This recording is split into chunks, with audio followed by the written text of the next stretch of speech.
Good morning, everybody. Today I just want to show a little bit of what I'm going to do for my breakfast this morning, what I've actually been doing for my breakfast lately that I've really been enjoying. I've been changing up some things here or there, but I've basically been doing a massive shake in the large Ninja food processor.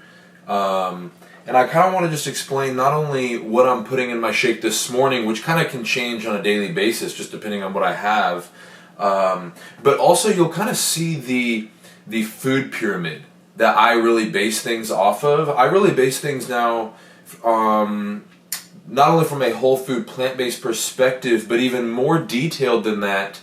Obviously I've been about very high fiber, not processed foods, not added sugar, not oils, stuff like that. But there is a doctor by the name of Joel Fuhrman, and he actually wrote the book Eat to Live. It's a phenomenal book. I've been keeping up with him. He's actually one of 3 doctors that I really study their literatures quite carefully. They give all the scientific literatures for where all their evidence has come from. Really, really great stuff. It's he, Dr. Michael Greger, and Dr. Will Bolshewitz. Phenomenal stuff on their websites. A couple of them actually, all of their information is free. So Dr. Joel Fuhrman actually coined the term Nutritarian. Now, we have the terms vegetarian, we have fruitarian, we have all these different things. He coined the term Nutritarian. And whenever I started really hearing about him, and now for months, and I've just been really keeping up with him, when I heard his definition of Nutritarian, it really just almost became common sense. Nutritarian, the term that he coined, he defines it as one who eats things based off of the highest nutritional values.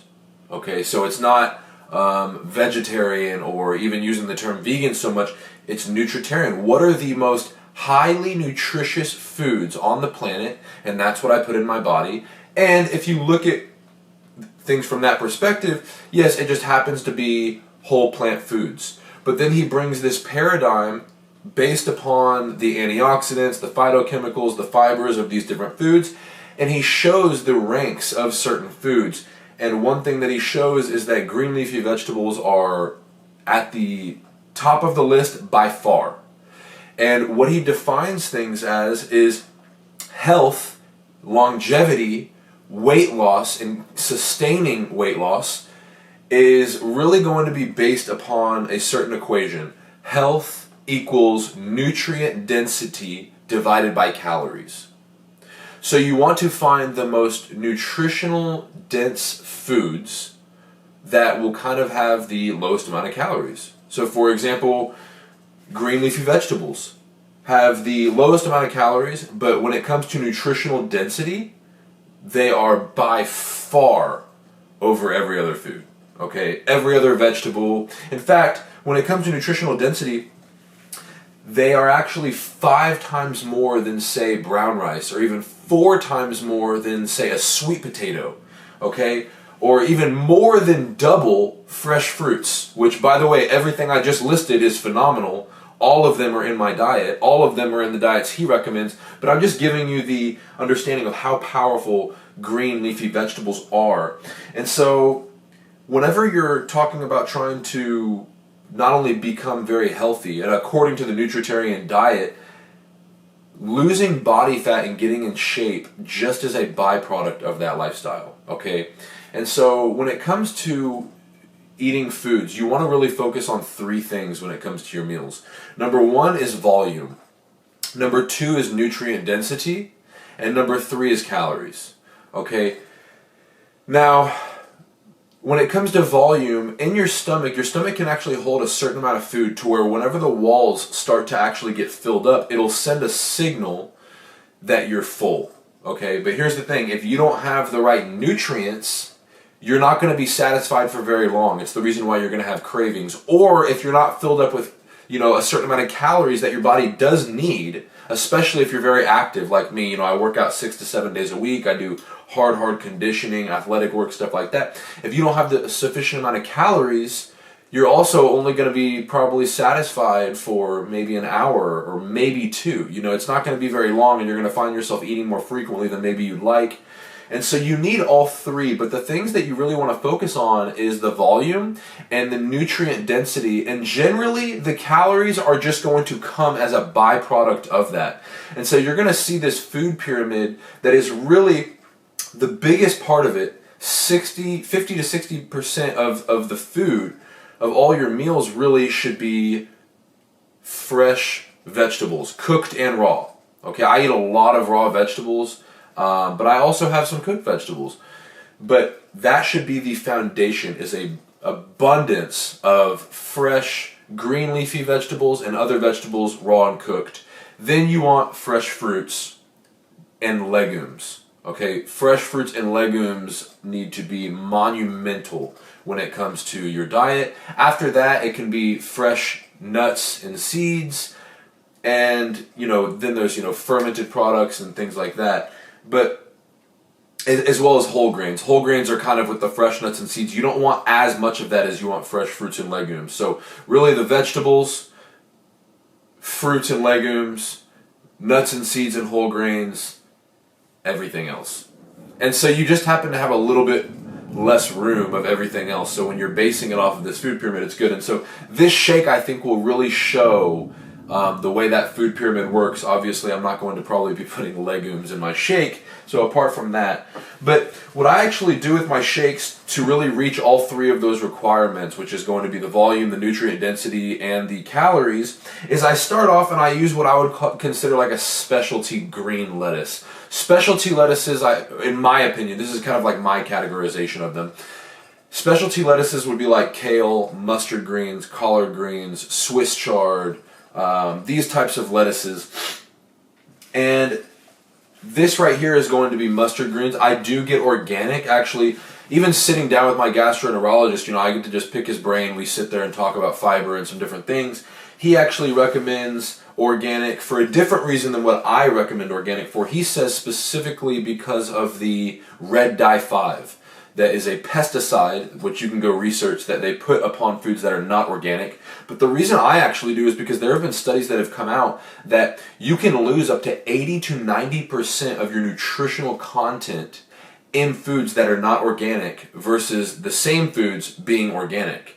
And so, as I just said, nutritional content is one of the three things for satiety and for health and longevity and feeling satisfied and full and so on and so forth. And so if nutritionally you don't have all of the things that you're going to be eating, you may notice that you're going to have cravings of things because your body's craving certain nutrients. And so for me, if I can, I really love to get organic with a lot of my fruits and vegetables. It may be a little bit more expensive week to week, but for me, on a week-to-week basis, spending an extra certain amount of money, it's, God willing, it's going to save me in the long run versus people that are spending hundreds and thousands, even tens and hundreds of thousands of dollars for medications, surgeries, this, that, and the other later down the road. So for me, it's a weekly investment that I enjoy and I experiment. So I'm just going to be taking a good amount of mustard greens today. And I don't measure it out. I don't do anything specific. So I'll just take a big bunch here.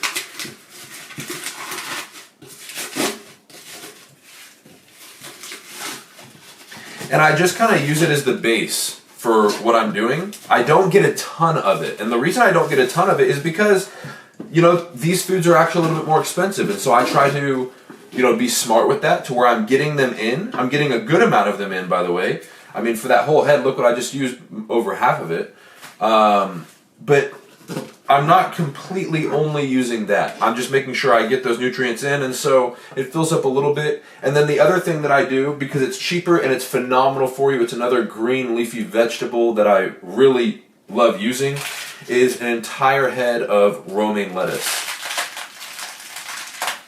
And so what I'll do, because I have the room, I always put a specialty lettuce at the bottom, and then I'll generally always use a head of romaine lettuce to simply add in more volume. It'll add in more nutrients, but it's a little bit cheaper than getting some of these other foods.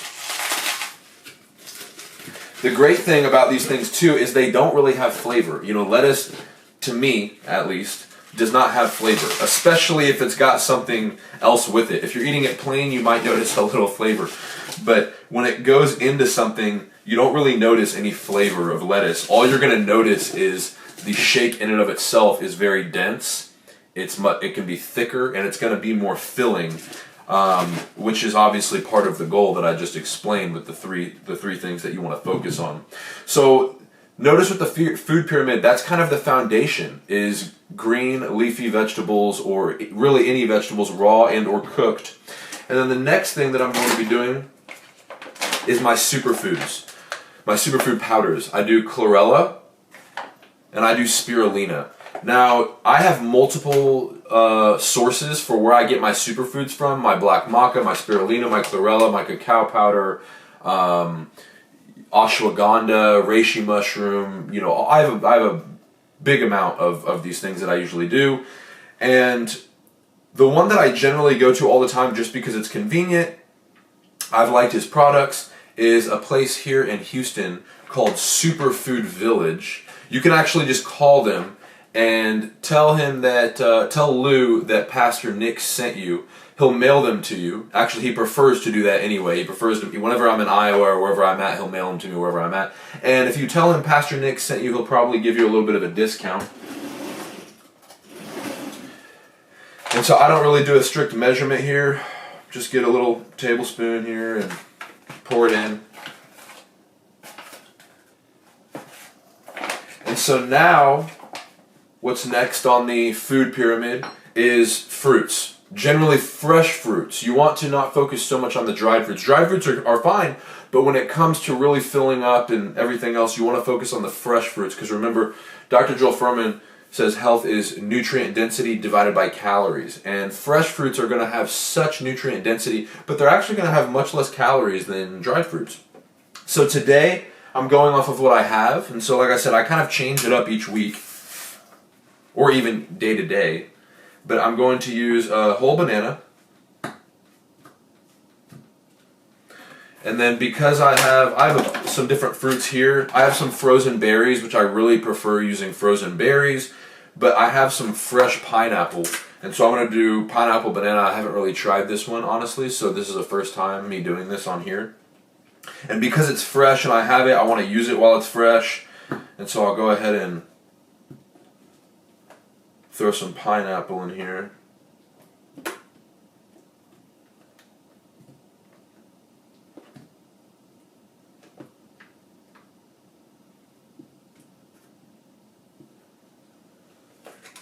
And so you'll notice it's almost full now. So it leaves less room for basically everything else, where I'm getting filled up with delicious stuff, satisfying stuff, and it's leaving less room for any processed foods or anything like that. And so now what we're going to do is the super seeds. Super seeds, this is what Dr. Will Bolshewitz actually speaks about in his book, Fiber Fueled. And what I have in here is a mixture. I've used this mixture for a long time. I get ground flax seeds, ground chia seeds, and hemp seeds. And I put them all in this bowl, in this jar, and I just take a big scoop of it, big tablespoon or whatever. Don't get a specific tablespoon out, just a spoon out and do that. And then what I'm going to actually be doing is a protein powder. I use the V-Pro Vegan Protein Powder.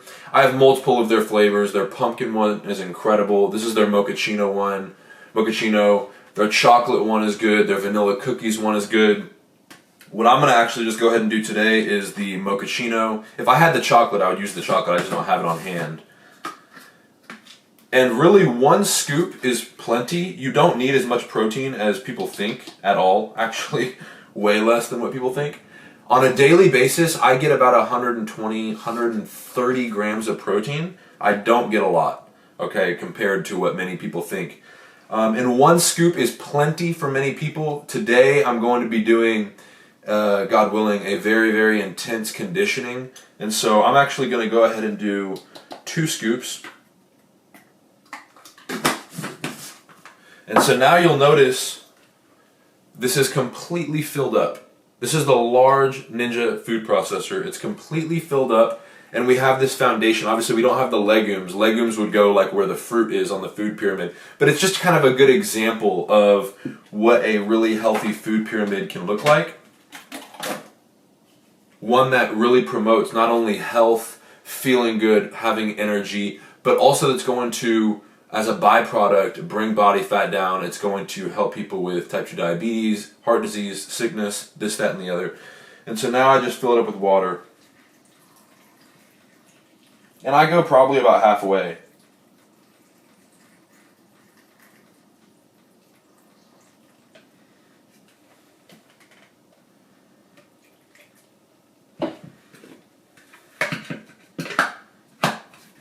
And so now, notice there's no room for any foods that are not going to be nutritionally beneficial for me.